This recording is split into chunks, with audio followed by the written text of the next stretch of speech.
Introduce our next speaker.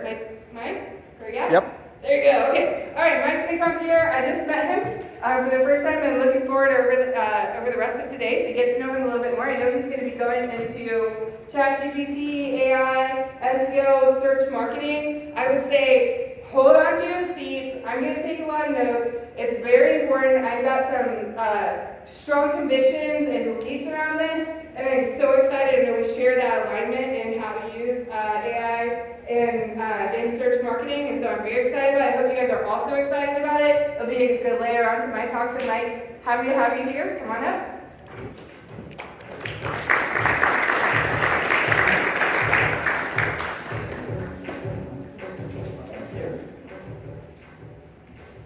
Hello, you hear me? Does that work okay? Can we give another round of applause for Leah? Yeah. I was a little worried before that some of our stuff is going to contradict, but actually not at all. And her presentation was really good, and a lot of what I'm going to go over reinforces what she said, so it works out perfectly. And really, we see a common theme here. It should really be called probably DigiMarCon, seeing how much AI is really out there. And surprisingly, right, if you were here last year, no one knows this, no one's talking about it. So the speed that this is growing is so fast. I remember I was in Italy not too long ago, and I was talking to, I was at a restaurant, right, and they're serving me the olives, and everything in Italy is kind of homemade, and they were talking to me about it. They said, we've been producing these olives from these olive trees the same way my family has for over 100 years. I remember I was so jealous of him. I'm like, man, in my industry, 100 days is too long. 100 days, we gotta renew what we're doing, we gotta learn new things. If you're doing the same thing 100 days after, especially when it comes to ChatGPT, you're already too late. So this stuff goes really, really fast. Okay, so I'm going to talk about search marketing, both the organic side, SEO, and the pay-per-click side. But first, I want to get a show of hands. How many people have used ChatGPT, at least played around with it? Okay, everyone, keep your hands up. Who uses it on a day-to-day basis for what you do at work? Very few, around 10, 20%. And how many of you, keep your hands up, use ChatGPT 4? You have ChatGPT 4 and you use it in your day-to-day work. So if you look around, there's, unless people are shy not raising their hands, everyone's tried it, maybe 10%, 20% use it day-to-day, and those who also use ChatGPT 4, very few of you. I guarantee if you come to this room next year, that's going to change, right? It can completely change, everyone's going to have their hands up. Okay. So what am I going to go over? First, I'm going to talk to you a little bit about myself, my company, how I started, and why I'm so really obsessed with ChatGPT. Then I'm going to talk about organic search, and then lastly, paid search, and then just some tips and tricks. So I know it's already a little late. We have lunch soon, so I'm going to go through this pretty fast, get you guys into lunch in a timely manner. Okay, so I started the company. I'm a co-founder of SmartSites. We're a digital marketing agency. And I started a little over 10 years ago. I was actually in college, and even back in college, it was really, really about optimization and processes and all that stuff. For example, when I had a summer internship, I had 2 jobs, and one was actually organic SEO, and that's where I learned the organic SEO stuff. And then the other job I had after that one ended was pay-per-click, right? So really, I was always about kind of how can I do this better, how can I do this faster? And I was able to graduate college a year early, and I taught my brother, who was in New York City working for Publicis, this really, really big marketing firm. And much to my parents' dismay, I convinced my brother to quit his very comfy 6-figure job and to start the company with me. And it was actually the day after graduation, we opened up our office, and that's probably one of the first pictures right there in the top left. I took a couple of and this is, we had employees, but these were really, my best buds from college, and pretty much other people who were like, hey, Mike, I have a hard time getting a job. I'm like, oh, come start this with me. The pay's not amazing, but maybe this could grow into something. And now we're over 350 employees worldwide. So we went, a far way through that, but it's been a little over 10 years, so it didn't happen overnight. What seems like it happened overnight, though, is ChatGPT, right? And again, there's a lot of reinforcement what we already went over. Time to reach 100 million users, right? You would think TikTok is the fastest, right? But it's not. ChatGPT, no videos, no pictures, nothing like that. It's literally just text. Was faster to 100 million users than even TikTok. It looks like it started overnight, right? But it took a while. So it was in 2016 that OpenAI was founded, right? So they've been working on this for quite a while. And first it was GPT, GPT-2, GPT-3. The only way you could access this was really through like APIs. So, and a lot of AI software was out there. The Jasper was out there. You guys just were exposed to that. And to be honest, nothing was too great. You would use this tool and, you could read reviews on this. It was usually more bad reviews than good reviews. A lot of this AI. And really, this was a tipping point. When ChatGPT came out and they said, hey, you could actually, it's like an instant messenger, so easy to use, right? So sticky. And then ChatGPT 3, 3.5, and then 4, all of a sudden you see that tipping point. Now everyone's using it, everyone's feeding into it, billions of dollars are being invested into this, right? So it took a while to get there, and you see that with a lot of technologies, right? You see that with mobile phones, right? It took a while to develop, they weren't so good, but all of a sudden, the iPhone comes out, and all of a sudden you see this really rapid increase in technology. It's the same thing here. Again, you heard a little bit about this at Leah's talk. This is ChatGPT 3.5 versus ChatGPT 4, how they do in different exams. Maybe a little hard to read there. On the right side is environmental sciences. I think like the AP course in high school. I remember in our high school was one of those like, hey, take this AP course to get like a really easy high GPA. ChatGPT 3.5 did awesome in that. But you see a lot more like BC Cal. You would think ChatGPT is actually really good at math. Even ChatGPT 4 not so great at it. But guess what? You see this in 6 months, it's going to be much higher. So this thing is rapidly advancing so fast. I was warned, I shouldn't click this towards the screen. The computer's down, so my bad. Okay, organic search. So I'm going to be very prompt heavy. I'm going to give some real examples of how to use it. I'm going to keep it pretty basic. I could give a whole talk on advanced SEO with ChatGPT 3, but this is just digital marketing, so we'll keep it basic and very, very prompt heavy.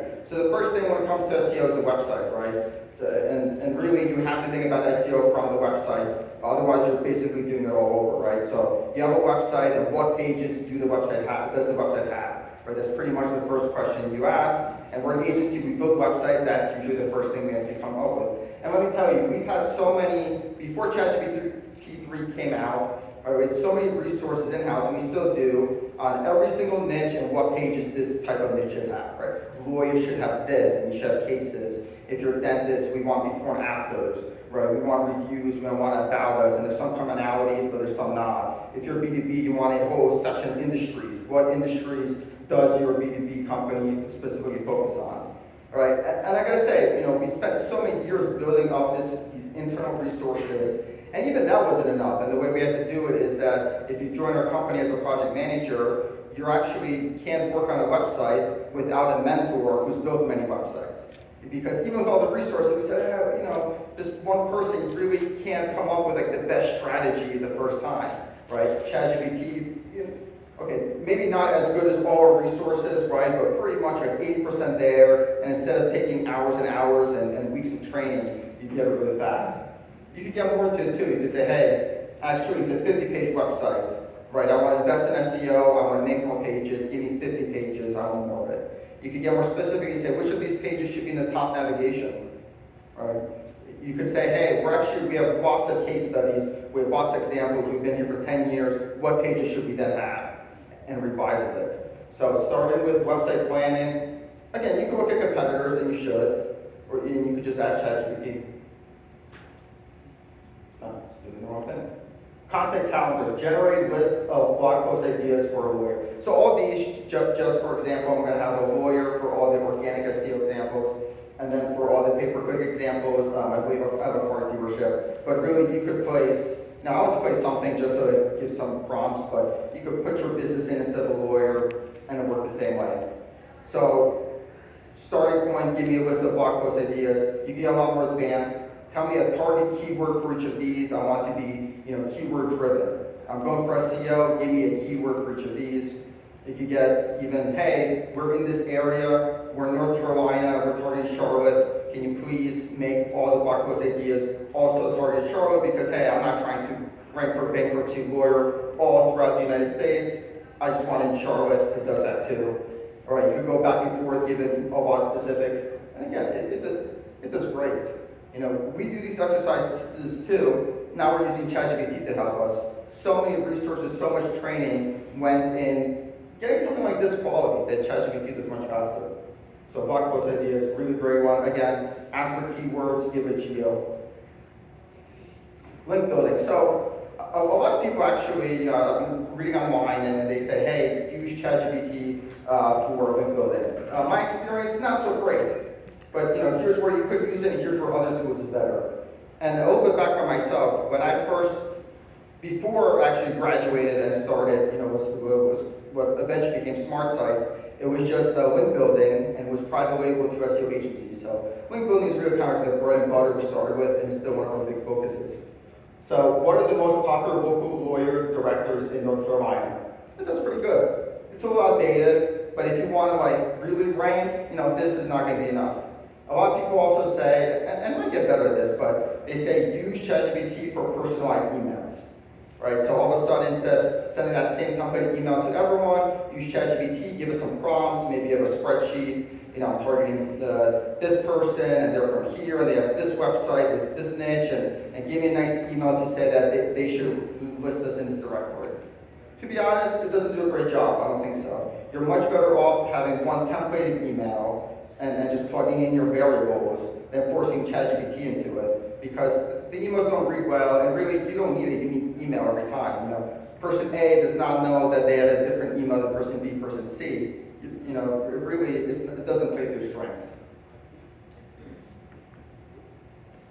Reputation management. Well, I should maybe call it reviews management, and it's a funny one, at least for me, because I've had personal experience with it. So especially if you're a local business, reviews are very important. And replying to reviews is an important factor. And you can look it up, I forget exactly what it is, but something like if you're a local business, it's looking for something like, I forget, over 30% of your local ranking has to do with the reviews. So asking for reviews is a big deal, responding to reviews in a timely fashion is a big deal. And I remember, we don't necessarily do this as a service, but just to help out a business, they would ask us, hey, I got this bad review, can you help us respond to it, right? And then the person tells us kind of like the exact response, right? And in my case, it was a doctor. And he said, hey, the wait time was bad, and the doctor was just very rude. And I'm talking to her on the phone, hey, help me respond to this. And she tells me this whole story. Oh, this person's lying. This person was not in the waiting room for 30 minutes. This is possible. It was 20-minute max. We were only rude because they were rude, so you should mention that they were rude. And I'm like, no, this is not a place to have a battle. This is not the right way to respond to review. And they kind of didn't believe me. They're like, well, no, Mike, this is how we should say it's our business. But now I get to go to ChatGPT and I say, hey, listen, it's not me saying this. This is what this is super AI, superpower saying this. This isn't me. It does a really great job of responding to reviews. Something that no one likes to do, especially if it's a bad review, right? Crawling and advanced SEO. So again, this is really where it shines. So I'm going to ask for some more hands. Who here works with web development? Who here are developers or work with a development team? Raise your hands. Keep raising them, keep raising them. Out of you guys, keep raising them if you also use ChatGPT for development. And keep your hands up if it does a pretty good job. Right? No hands went down for that. And for all these other things, there's risks. What doesn't do such a great job? Okay, what if these ideas are the same as everyone else's ideas? Yeah, that's it could be, right? That's a good point. When we talk about content writing, especially, I'll get into that a little bit more in a moment, it gets repetitive. Hey, yeah, this looks good now, but all of a sudden 100 websites have this exact thing, and that's not good anymore. When it comes to development, it doesn't matter. If everyone solves the same problem the same way or a different way, it really, all the risks, all the cons, are really gone when you're asking for it to do development coding for it. Here's one example I had, right? Writing a Google Apps script that takes URLs in column A in my Google Sheet and lists the external links that each URL has, right? So, hey, I want to analyze, where our site is linking, or I want to analyze what this website, I want to see, hey, I want to see they're linking to my competitors, and I want to make a pitch of hey, you're linking to my competitors, how can I get a similar placement, right? You could literally ask it to write a Google Apps script for it, and it does it so fast. And I have the Google Suite, so all my examples are Google Sheets and everything. But if you have Microsoft, there's Excel, there's VBA, there's Power BI. A lot of these tools can be used no matter what suite you have. ChatGPT is very agnostic, right? Whatever you use, hey, I have my own server as PHP code, so write this in PHP code, right? Write this to me in Google Apps Script and you could do it. But Google Apps Script, even if you're not a developer, and I'm not, right, this has been so valuable to me. You literally just write it in English. That's what you need to know. You need to know English. And maybe you need to know some things of open up a Google Apps Script, copy paste, press the save icon and press deploy. You really don't need to learn how to write code or even read code. It's that scary good. Some more examples, right? You could give it a website. Again, ChatGPT itself can't access the internet unless you do a plugin or something. But it could write you a script, like a Google Apps Script, that does access the internet. So all of a sudden you can say, hey, go to this website and list me all the title tags. And I want to know the length of every title tag because, and anything that's not an ideal length title tag, put in a column that say, this is not ideal length. And you know what? Rewrite it so it is ideal length. You could literally, you could give it that. And if it's not one step, if it's, hey, deploy, take this, go back to ChatGPT, and then take all the long titles and say, hey, rewrite them so it's compliant with, SEO title length. It could do that. It does that so fast. Before, you either have to use some SEO software that maybe does it, has some crawling, like SEMrush, Ahrefs, Screaming Frog, something like that, right? Or you need to pay a developer. Not only pay a developer, but check the waiting time. You ask the developer to do this, they do it, they come back to you, it doesn't really work, you come back to them, hey, actually I want column C, not column B, right? You do that instantly with ChatGPT. It's so crazy good. Again, if this was an SEO conference, you could literally do a whole session on crawling and advanced SEO and how ChatGPT could help you there. When it comes to this stuff, I think that's really where it shines, more than anything else. All right, content generation, and I put a little asterisk there, right? And we did a great job, of talking about a lot of the risks there. When it comes to Google, right? They said it was a shock. It was a shock to me, right? It was a shock to the whole SEO industry that Google would come out literally a few weeks. It was in February, so a few weeks after ChatGPT, really blew up and got big, and said, hey, yeah, you can use it for content. And in fact, his verbiage was something like, we're not going to rank it higher per se than human content, but they're both good. And I was like, what? You're not even saying we're probably not going to penalize it, but we might. Or we're saying we're going to try to not make it better than human content. That's how much it said. But also, there's a few things between the lines. One of them is they said, hey, you could use it to help your content, yada yada, but it has to be original, right? And to me, that's a little bit of an asterisk. It has to be original, but just by definition, generative AI is not original. It obviously takes something from somewhere and then tries to generate itself. So, is it original? So I think there is some open area that Google could say, hey, you know what? It's AI, which is fine, but it's not original. And there's also the debate of, yeah, it's original maybe for you if you're the first one to give that prompt and have that article. But then a year later, 100 other websites come out, right? And they're gonna, right? There's gonna be people who manipulated and just literally launched thousands and millions of articles across thousands of domains just to get a ranking. And all of a sudden, these pop out and you're going, oh, that sounds awfully a lot like my article. And maybe it passed your copyscapes and your plagiarism checks in the first place, right? But, unless you're checking that every single month, eventually, it is going to be something like it, right? And all of a sudden, maybe Google says, maybe it was original before, but now 10 people have pretty much the same thing. It's not original anymore, right? I'll talk a little bit more about that, but again, we really covered it a lot. And really, it's funny, in our agency, I was so excited when I was using ChatGPT, and for me, ChatGPT is always open. I have it set up, I have 4 monitors, and I have ChatGPT in half my top corner monitor right next to Skype. So it's like, talking to my team, talk to people, talk to AI, talk to people, talk to AI. That's how often I use it, right? And, when it comes to, excuse me, when it comes to content generation, we flipped what we were going to do as an agency. Because I was first so excited about it, and we have over 70 writers, so we write so much content. And I said, oh my God, guys, this is, and I put in some prompts, I'm like, this is as good as our content. And there's a few cases, I'm like, listen, this is pretty much identical to our content, but all of a sudden, this cost me a penny, just press go, versus actually having a human reader write this, right? So first I was so excited about it. I was talking to my director of content, like, hey, we gotta switch everything over as fast as possible, right? Like, why do we have 70 writers? That doesn't make sense.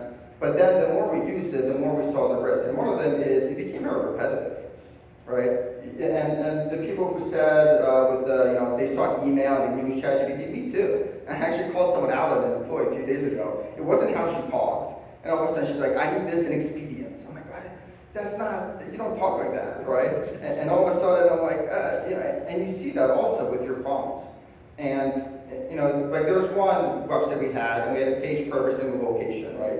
And it was it's a senior living center, and they had a lot of locations, and every location, targets a lot of areas around it, right? So we're like, hey, like just to test, what happens, because we're writing like literally hundreds and hundreds of these like town pages for senior living center near Charlotte, right? And I'm like, what would happen? What would ChatGPT do with this? And the first one looked great. And the second one, maybe had some facts wrong, but it was okay, right? It could be fixed. But eventually you're like, wait, this kind of looks like all other ones.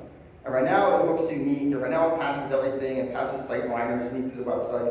But when we generate 100 of these, it's not going to be unique anymore, and let alone everyone else, right? Let alone everyone else doing it. So content has a risk. Google says it's fine. People are ranking really well for it right now, but so many times people fall for the trap when it comes to organic SEO that it looks so good, it's ranking so fast, you're on top, and then all of a sudden, it just dies down, and you're like, oh man, why did I do this, right? So right now, instead of using AI to write the content, we're actually checking that they're not using AI. No, we flipped it. We said, hey, actually, we gotta make sure you're not using it. Although the checker's not so great, but at least it's something. It's like, probably AI, maybe AI. And it's like, I just used ChatGPT to write this, and this is ChatGPT's own checker telling me it's not AI. How do you not talk to each other? You're so smart. I literally gave one prompt, copy and paste, and now you're just saying it's not AI. But, it's pretty accurate, and I can trust it gets better. So the way we do right now, instead of using it to actually generate new content, we write it ourselves and use it to improve content. Because it's really good you give it an article, it's really good, and its grammar is perfect, right? So right off the bat, you don't need someone else to edit for grammar. You put ChatGPT and you say, fix the grammar, and it fixes the grammar, right? It's also really good at stuff like stats, right? You put it in and you say, hey, I want to add 5 stats to it, right?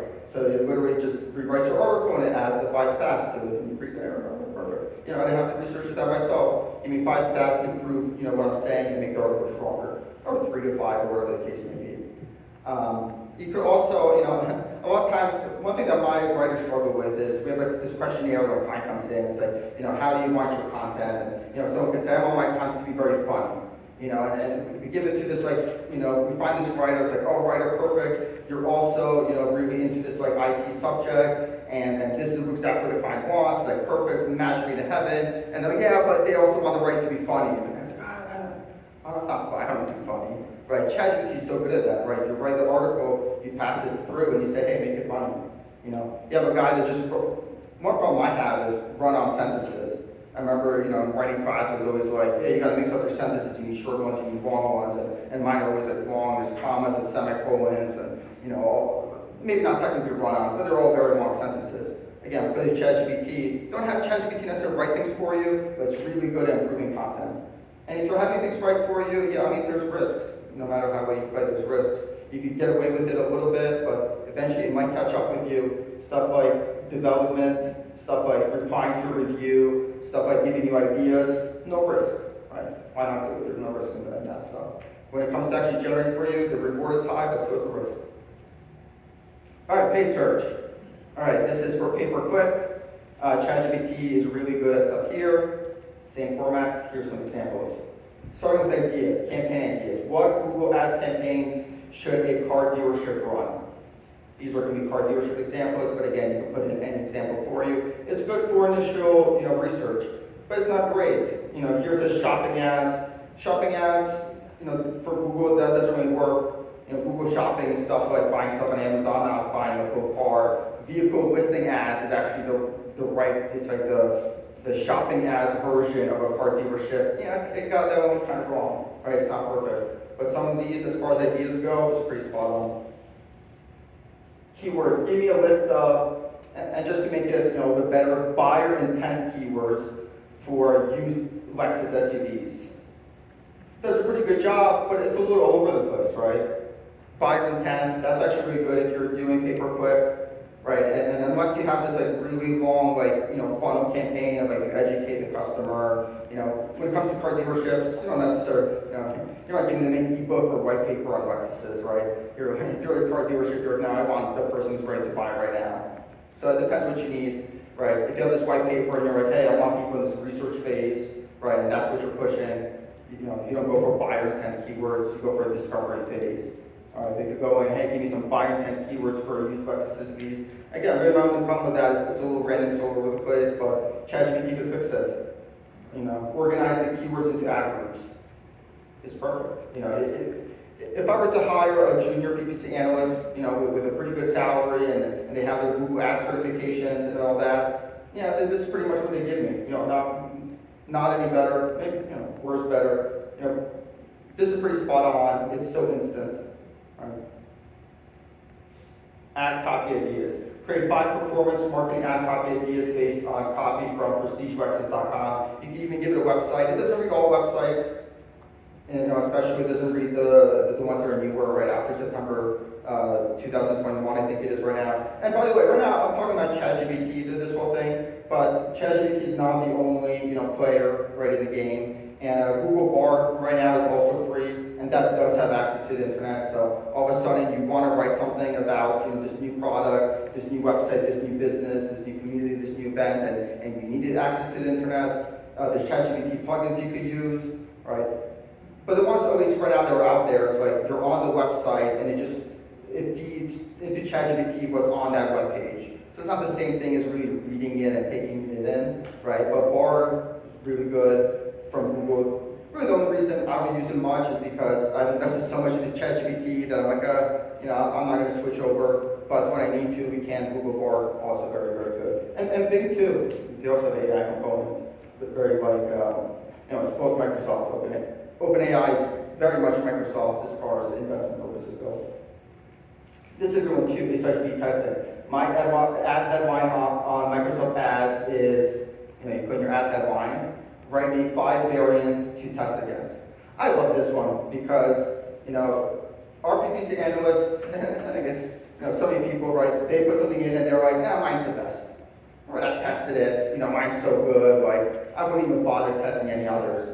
Right? You could go to it and say, hey, fine, yours is fine, but let's just test 5 variants, and you put those variants in. If you want to get really, really fancy, you could do this in scale, you could do this with automation. There's Google Ad scripts, right? You could say, hey, I want this. There's even AdWords editor, right? If you have 100 campaigns, you could do this in mass. You could do this for 100 campaigns. Do some Microsoft Ads with my example here. You could do some Google Ads. I think this is a really big one, because again, when it comes to, initial idea generation, initial ad copy, and all this stuff, if you have a subject matter specialist there, they, maybe not as fast, but they could probably do a better job with these things, right? But when it comes to, hey, this is what we have running, give me 3 variants of it, here's my landing page, and you could copy paste all the text, and say, hey, write me a variant of all of this, and just spits it back out and test it. Right, maybe it'll work, maybe it won't, but it's so easy to test. And one of my favorite things with ChatGPT, again, it's not necessarily, it's like one of those things, it's like, it's not as, I see it as kind of like chess, right? It's like, before humans were better than machines when it came to chess, right? And then at some point, they came out a machine that is better than the best, human in chess. And then, fast forwarding even more, and it's now all of a sudden, computers play chess absolutely perfectly, right? They know every perfect move. So this is not up to that. It's not chess, right? It's everything, right? But it will be soon. So as it is right now, it's not as good as in math as a mathematician, right? It's not as good as writing as a writer. Right, it's not as good as this subject as the person who's a subject matter specialist. But it's almost there, but it's not as good, right? So all of a sudden, when you're telling it to generate from nothing, it won't be as good as a subject matter specialist. So it's good for ideas, it's pretty good for other stuff. But when you give it something that you already have, hey, this is what it was already created, improve on it, make it better, make it different, I think that's where it shines, and that's where the risk is very low, and it's already working. automation. This is the same thing as my organic SEO slide, right? Really, I think where it shines is in development, right? What's the example I have here? Writing a Google Ads script that lists all landing pages on a Google Sheet and checks the status code of them. This is one I had on my bucket list to work in developer with. It was never a high priority, and I'm like, this is going to take a lot of resources, probably a couple of weeks to write with a developer. We have to go back and forth. And I say, hey, what the heck, I'm playing around with ChatGPT. Let me see if I could do this with ChatGPT. And it did it in a few hours. So when you're running ads, say on Google, right, and your landing page is down, depending on how it's down, Google actually tells you. They'll stop the ad and they say, hey, your landing page is down, and it won't run anymore. Brilliant, perfect. Okay. But depending on what the status code is, like all of a sudden instead of a 404 page, it's just like server not found or something like that, or a different type of error, like a 303XX error, right, instead of a 404 error. It actually doesn't tell you, right? And we run millions in ads, so it's a huge problem when you're kind of doing that scale, because all of a sudden you're running people's budgets, thousands of dollars, right, to a landing page that doesn't work. Right, Google doesn't tell us, we don't check it every day. We're checking conversions, maybe in a week or in a month, and we're looking at last month, why did conversions go down? We're scratching our head, man, we spent $20,000 and conversions are down, and then we're there's actually been no conversions since the 20th of the month. What the heck happened? And you go to landing pages down, and then you got to call the client. Yeah, we kind of spent $10,000 on this broken landing page. Whoops, right? This in a few hours solved it all. Thousands of landing pages. Another one I used it for was also phone calls, right? If you're running, ads and you have that call extension, people are actually calling from it, right? You could actually get a report from Google they don't have all, but they have most of the call IDs. Before they had very little, now they have a lot. Google Microsoft Ads has a similar report. And I wanted to, with a client, I wanted them to review the phone calls. So they wanted to go in. One I had specifically was a dental practice, where they want to go in every day and they want to take note of, hey, this patient, didn't have the right insurance, or this was the perfect patient, or these people just want a small procedure. This guy wanted cosmetic dentistry. This is the perfect lead. Maybe we posted, maybe we didn't, but it's the perfect one. And they want to do it every day. So we had a person every single day go to Google, download the call report, copy paste this to the spreadsheet, and it was just a manual process every single day. And that's with one client. Imagine doing that in mass. Again, Google App Script, ChatGPT, hey ChatGPT, write me a script that every day it puts into a spreadsheet every single phone call, and make sure it doesn't erase, the notes in column F. Right? It does that so fast, you don't need to know coding, it tells you exactly what to do. If it doesn't, you go back, hey, how exactly do I do this? All right, tips and tricks. All right, here's some other things you should know. Okay, ChatGPT is a tool, not a job position. It's a real job ad. Prompt engineer and librarian, what is it? 175,000 to 335,000 annual salary. What? That's crazy. Prompt engineer. Anyone with an engineering degree should be offended, right? Prompts are important, but I'm going to call them like an engineering feat, right?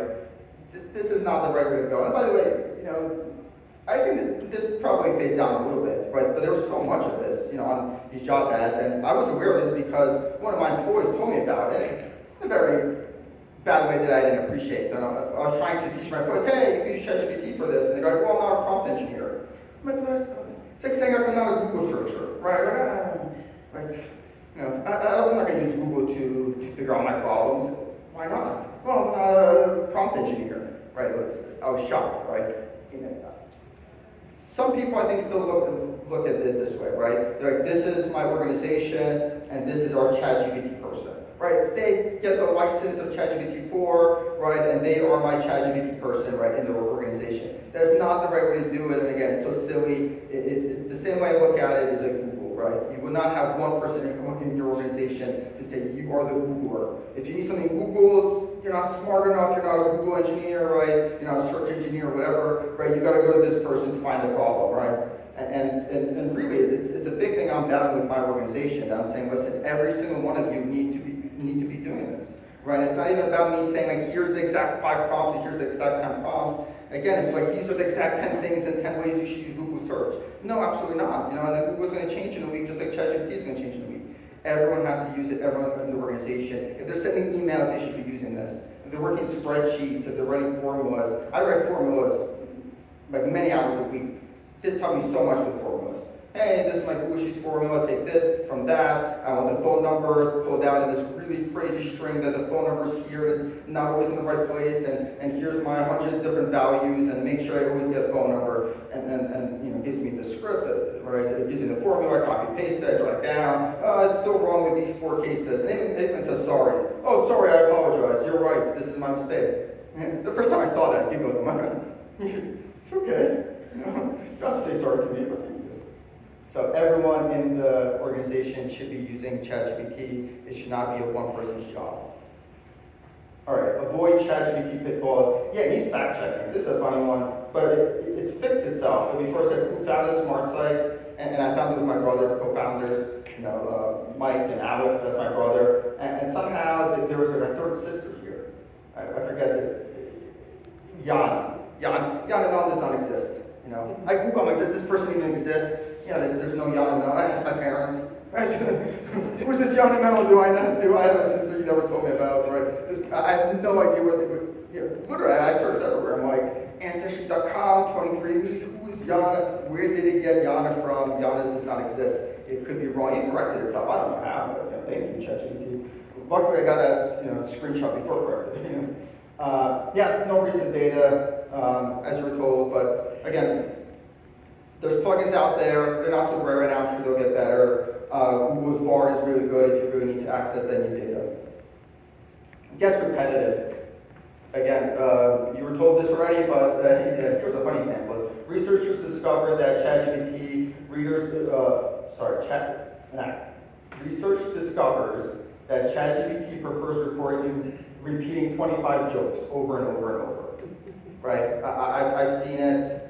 Leah said the same thing. She's seen it. After a while, you just know the format. I know how it starts conclusions. Right? I can see a conclusion, and I can tell you in a second, ChatGPT wrote this. I know how it does emails, right? And if I know, then definitely Google knows it's definitely not original, right? And definitely other people know, just interpersonal people know, right? It gets repetitive. Be aware of bias. You know, very often, right, it takes the most popular thing, right? It sums it all up and it spits out like the consensus, right? But sometimes you don't want to go with the consensus is wrong, there's bias, especially when you go into politics, you go to touchy subjects, you know, there's a lot of news articles about it, right? You could research and you put in this president, you put in that president, you know, this one's controversial, but this one is a leader. I said, well, why did it say that, right? Well, you know, it takes the consensus and it spits it back out. It reads everything else, but if everything else has a bias to it, guess what? You know, it's going to have a bias to it too. And one thing I don't have here is, I remember someone told me once, and I remembered it, you know, really, really good, kind of just like think, you know, a good employee, right, does what you tell them to do. Right, a great employee tells you what needs to be done, right? ChatGPT is not great in that logic. It's good, it's not great, right? You say, hey, here's my problem, blah, blah, blah. A lot of times right now, someone comes to me, they're like, listen, I want to do this. I want to analyze our sales pipeline light because I want to project, you know, how much sales we're going to have next quarter so I could hire accordingly. So can you give me all the pipeline so I know how much is coming out the other end? And it's like, yeah, okay, good. You know, good thinking, but actually, you know, analyzing the pipeline just for our business actually would not give you what you're looking for, right? ChatGPT does not know how to tell you, wait a second, what are you trying to do here? You know, let's take a step back, you know, what are you trying to do with this data? Is this the best way to, you know, to get to it, right? It won't do that. It'll just do what you know, it'll just do what it's told, and that's it. It's not a great employee, it's a good employee, though.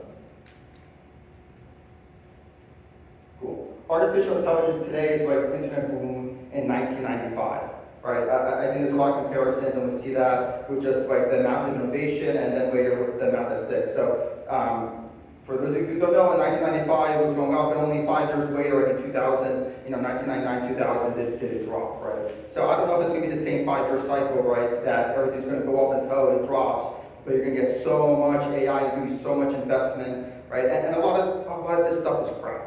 You know, it's really not good. I mean, it's the same thing as the internet boom, right? There's so many things out there, and it has so much press, and it has so much money, and this investor came in, and that investor came in, and all of a sudden it's like, well, this thing never made any money, right? And I've used some of these. You know, there's one, and I was being pushed by the company to use it. You know, there's this whole category of AI meeting assistants. So they join your Zoom call, right? They join your Google Meet, right? They listen to it, and then they give you a summary of what happened then. Right, and this company literally has tens of millions of dollars of funding, and it's more, it's more expensive, like 3 times more expensive this was than all my Google Workplace suite. Right, so I'm like, man, I'm quadrupling my cost, of IT, in Google Apps Suite, it's like Gmail, and it's Google Voice, and all the documents, and all of a sudden, this tool that just like gives you a summary of the meeting is like 3 times more expensive. And then I look at it, and what it did was, Google has a transcribe feature, it's free, right? So I'm like, all right, transcribe my call, and at the end, I copy and paste the transcription to ChatGPT, and I said, hey, summarize it and give me action points. And it gave me the same output. And I'm like, how is this company has tens of millions of dollars in investments? It's literally just like, my copy and paste did the same exact thing. So yeah, be aware of it. You're gonna see a lot of hype about AI. It's not all worth it, right? Be skeptical, healthy skeptical, but some of these are really good though, right? There's a video one we just used, I think it's Opus, right? And that one is, you take me on stage right here, right? And you put it into Opus, and it spits out like 10, 15-second clips for social media. And it does the perfect sizes, right? It has the transcripts in the bottom, with big font, and it does a really good job at it. And I'm like, look at this, man, I'm like, if I spend, an hour watching myself, and then going back there and thinking, oh, what are the 5 best clips to pull out? And then I size it correctly, and I put in the closed caption myself, and I'm like, I would do worse. I would do worse. So that's a really good one. There's really good ones out there, but yeah, be careful. All right. The big question at the end of the day is, do you resist AI or do you accept it, right? And a lot of people are also like, oh, will I lose my job because of it? And the best answer, I hear a lot, which I like, is like, writers are not going to be replaced by ChatGPT, right? AI writers are going to be replaced by, writers are going to be replaced by AI writers. Lawyers are not going to be replaced. You can't have a good legal strategy just using ChatGPT by yourself, right? But a lawyer that's using AI will probably do things better and faster than a lawyer that's not using AI, right? And you could use AI to read contracts, and it does. It reads my contracts. It says, hey, here's my contract. Give me the stuff that I should be concerned about. It spits it right out, right? The example I like, and I'm not sure if factually the example is, but I think it's sort of an example, is, say there's farmers, right, and they've been doing things by hand, and maybe they have some ox or something, right, and all of a sudden tractors come out and harvesters come out, and all this equipment, right, and all of a sudden, like, okay, does this replace the farmer? No, a harvester tractor doesn't do farming by itself, right? But it does replace the farmer who's resistant, who says, no, I'm going to do things by hand. Well, guess what? They're going to have much less yield. They're going to have to work a lot more. Their quality control is probably going to be a lot worse than the person using the heavy machinery for it, right? Again, don't buy all the heavy machinery and all of a sudden you have things lying around that doesn't do anything. But at the end of the day, right, who's going to thrive is the person who learned how to use the machines. It's going to help them. They're going to produce more. I'm a ChatGPT optimist. Like a hardcore ChatGPT optimist. I think it's going to improve productivity. I think it's going to improve efficiency. I think people are going to be happier because you can give this stuff that you don't want to do, like replying to annoying comments that you don't want to, right? I'm just stuck in this sentence, please help me out. And all of a sudden, it gives you 10 days to finish the sentence, right? All of a sudden, I think employees are going to get paid more. Employers are going to make more money. All the stakeholders are going to make more money. I'm a really big optimist when it comes to ChatGPT and AI as a whole. And that's all for me. Thank you. Do we have time for questions?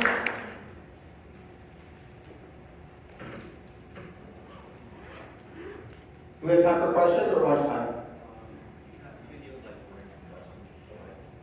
Cool. We're on 2 questions. Anyone have any questions? Please. Have you measured your efficiency and cost savings across your entire group? And also, do you have somebody internally training all your content writers, or is each person learning on their own? Yeah, good, really great question. The question was, tell me if I restate it correctly, what efficiency levels are we seeing, and then are we actually training the teams, or are we kind of just letting them learn by themselves, right? I'll tackle the second one. We are training them, but we're providing prompts, especially with writers, by the way. With writers, we had pretty much what you saw in the last presentation was pretty much what we did to our writers. Hey, here's some really good prompts, here's what to do. And again, there's a lot of like, here's what not to do, just because we're maybe playing a little safe, right? So we are training them, but we're also encouraging them in emails and everything to work, do yourself. Again, my Google search example just comes back to me. You know, I shouldn't be teaching you what to search, you know, like give a person fish or teach them to fish, right? Really, I should be, you know, not even be stuck in the prompt and whether the prompt is good. Ironically, for our organization right now, the efficiency is short term, but it got worse. Because all of a sudden we're saying, hey, we're gonna actually make sure, we're rewriting content that we never even used ChatGPT to write, just because we want our clients to have the peace of mind to pass it through and say, hey, you know, we didn't write it that. And about the other efficiencies we're seeing, again, it's just not coming to us right now, is a lot of times we go hourly. So all of a sudden, you know, our stuff produces 50% more, but the billboards are the same. So I don't know the exact metrics on what is the efficiency factor, but I mean, long term, it just looks really promising. Really great questions. One more question? Yes, please. Yep. Yeah, I was wondering if you could just help me understand a little bit. So one of the slides said that there's no recent data, but then you can use ChatGPT to help you for SEO, for upcoming trends and things like that. How do you get the trend information if there's no recent data in the system? So anytime you need recent data, you use Google Bard. And the examples I had were like you're actually accessing a live website. You know, then you're going to ask it to write you a script, and that script, for example, Google Apps script, could then access websites. The examples I have, like, you know, give me keyword ideas for used Lexus cars. Yeah, that's not recent, but a lot of this stuff, it doesn't need to be recent.